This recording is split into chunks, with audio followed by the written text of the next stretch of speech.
अस्सलाम वालेकुम, मैं शाहिद हुसैन हूँ। आज सिंध हाई कोर्ट से जो बड़ी खबरें हैं वो आपको बतानी है। Chief justice Sindh high court का जो मामला है वो भी आपके सामने रखना है और ख़ास तौर पर आज जो खरी खरी सुनाई है जस्टिस सलाउद्दीन पंवर साहब ने वकला को, उसकी पूरी तफसीलात रखनी है। वकला क्या चाहते थे और उन्होंने इनकार क्यों किया, वो सारी तफसीलात रखेंगे। उसके बाद फिर ख़ास तौर पर लापता अफराद की बाजियाबी से मुतल्लिक़ केसेस में भी आज बड़े हुक्मनामे सामने आए हैं और अदालत ने जो ऑब्जर्वेशन दी है वो, और उसके बाद फिर अब तक जो शहरी कितने वापस आ चुके हैं उसकी तादाद अदालत को बताई गई है, वो आपको बताऊंगा।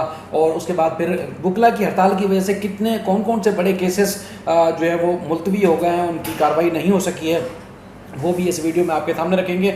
सबसे पहले तो ये कि जिस तरह कॉज लिस्ट के मुताबिक आज जो अहम तरीन केसेस की समाअत होनी थी चीफ जस्टिस अहमद रियाम शेख साहब की अदालत में, तो आज भी हमने अप्रोच करने की कोशिश की। जब तक वो कोर्ट रूम में मौजूद थे मैं कोशिश की मैंने कि अंदर किसी तरीके से मुझे जाने दिया जाए, लेकिन मैं बाहर खड़ा रहा और उन्होंने अंदर नहीं जाने दिया।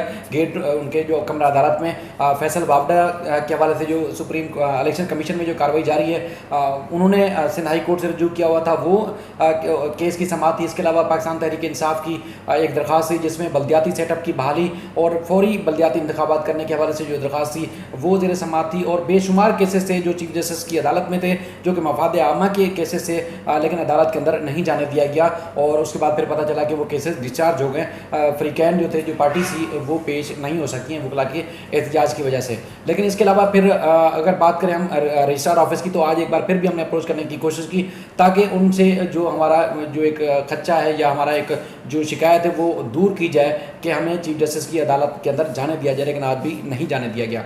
इसके बाद सुबह जिस तरह हम आए 8 बजे, 8:30 बजे कोर्ट शुरू होती है, तो 8 बजे से पहले ही वकला ने जो वो ताले लगा दिए थे, एहतजाज शुरू कर दिया था। उसके बाद साइलिन जो है वो आते रहे, बार बार जो है उन्होंने कोशिश की कि किसी तरीके से उनके केसेस की समाअत हो सके। पहले एनेक्सी बिल्डिंग जो सिंध हाई कोर्ट की है उसको ताला लगाया गया, उसकी आप वीडियो भी देख रहे होंगे कि जिस तरह साइलिन खवातीन सुबह सुबह पहुंच रहे थे कि जल्दी इसलिए आते हैं कि उनको वक्त पर वो अदालत के अंदर मौजूद हों, रास्ते में कोई परेशानी का सामना ना करना पड़े।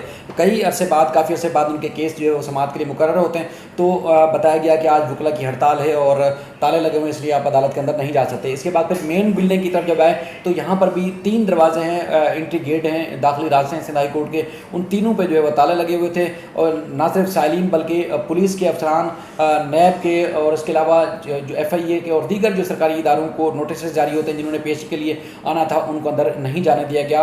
और वकला ने जिस तरह वो दरवाज़ा नॉक कर रहे थे, बार बार जाने की कोशिश कर रहे थे कि दरवाज़ा खोलो, अंदर जाना है, लेकिन वकला जो है वो उनको कहते रहे कि आज हड़ताल है इसलिए आप अंदर नहीं जा सकते।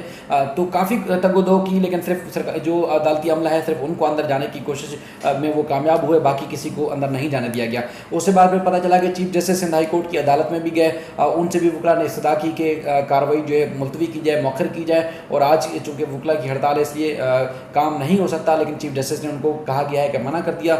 लेकिन उसके बाद फिर वकला जो है बड़ी तादाद में, क्योंकि आजकल जो मफाद आमा के केसेस हैं बेशतर वो जस्टिस सलाउद्दीन पंवर साहब की अदालत में भी ज़ेर समाअत होते हैं, तो वहाँ पर वकला एक झुरमुट की एक शक्ल में, एक हजूम की शक्ल में वहाँ पहुँचे और उन्होंने इस्तदा की, अपील की कि अदालती जो कार्रवाई है उसको मौखर किया जाए। तो उन्होंने कहा कि वकला के पास जो है वो एहतजाज करने के और भी बहुत सारे रास्ते हैं, जंगी हालात भी हों तब भी ना अदालतें बंद होती हैं ना अस्पताल बंद होते हैं, लेकिन जो वकला का रवैया है वो हमें कहाँ लेके जा रहा है, हमें जो है वो किस तरह परेशानी में मुब्तला कर रहा है, ये मैं कुछ नहीं कह सकता। लेकिन उन्होंने इनकार किया, उन्होंने कहा कि अदालत चलती रहेगी, आप साइलिन को नहीं रोक सकते। जो साइलिन आज कार्रवाई के लिए यहाँ पहुँचे तो हम इनको क्या कह के वापस भेजें कि आज आपका केस जो है वो नहीं सुन सकते। तो इसलिए अदालत को भी नहीं बंद किया जा सकता और ना ही अस्पताल को बंद किया जा सकता है, चाहे कोई भी सूरत हाल हो।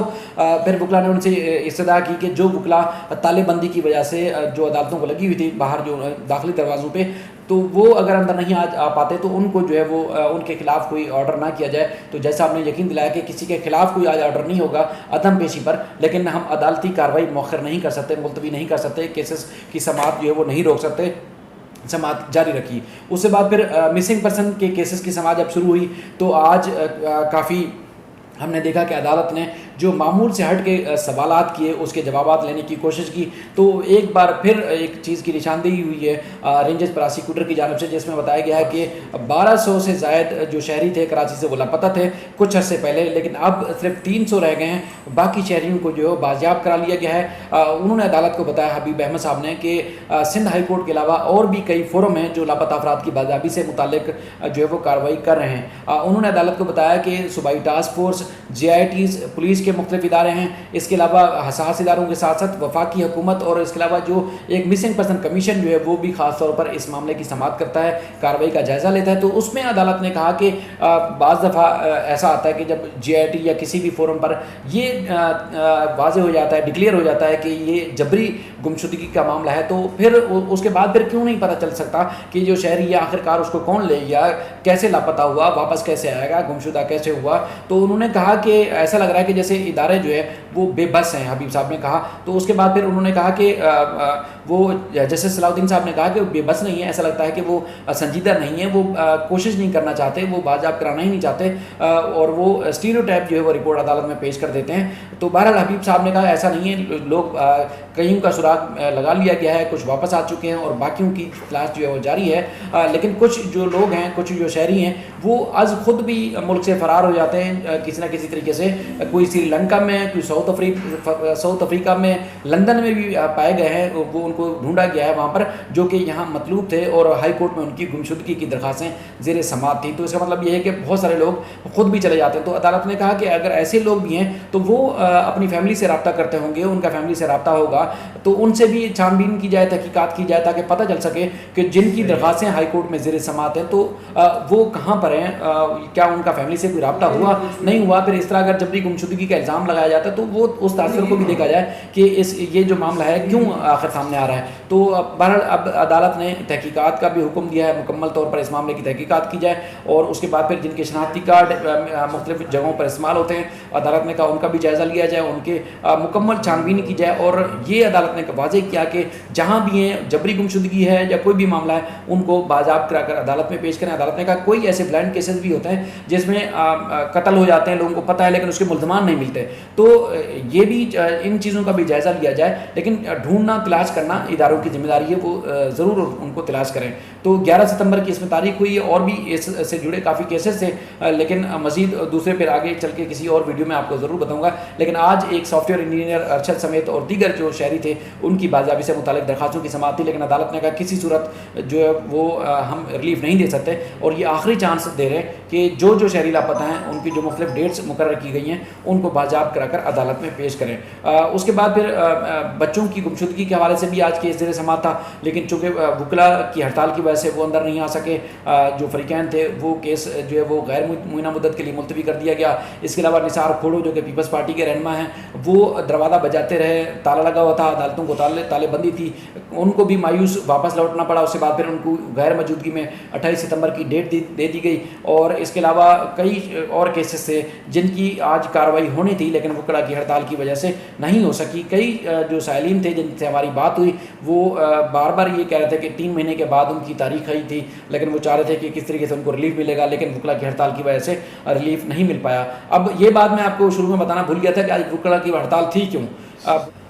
वकला की जानिब से आज जो बताया गया है कि उनके जो सीनियर वकला थे कुर्बान अली मलानो साहब और दीगर, उनको सक्खा टोल प्लाज़ा पर जो टोल प्लाज़ा के मुलाजमीन हैं उन्होंने तशद्दुद का निशाना बनाया, बदतमीज़ी की और वकला के साथ इस तरह के रवैये के ऊपर जो है वो सूबे भर में आज हड़ताल की गई थी। सिंध हाई कोर्ट समेत सूबे भर की अदालतें जो थी वो मुकम्मल तौर पर उनको बंद रखा गया है और ये मुतालबा किया गया है कि उनके जो मुलविस मुलजमान है या जो टोल प्लाज़ा के जो मुलाजमीन हैं उनके खिलाफ जो है कानून के मुताबिक कार्रवाई की जाए। आज बुनियादी तौर पर इस सिलसिले में वकीलों ने हड़ताल की थी और आज ही जो है वो वकला की जानिब से मुल्तान में भी जो एक लॉयर कन्वेंशन भी मुनक़िद किया जा रहा है, जिसमें जो वकला की जो जजेस की एलिगेशन के मामले पर मामला जो है वो ज़ेरे बहस आएगा, ज़ेरे गौर आएगा। तो इस वजह से आज ख़ास तौर पर वकला ने हड़ताल की थी, जिसकी वजह से हज़ारों मुकदमात की समाअत नहीं हो सकी है और साइलिन को मायूस जो है वो वापस लौटना पड़ा। ये अहम तरीन अपडेट थी जो मैंने आपके सामने रखी। मज़ीद भी इस सिलसिले में आपको अपडेट करते रहेंगे। अपना ख्याल रखिएगा। अल्लाह हाफ़िज़।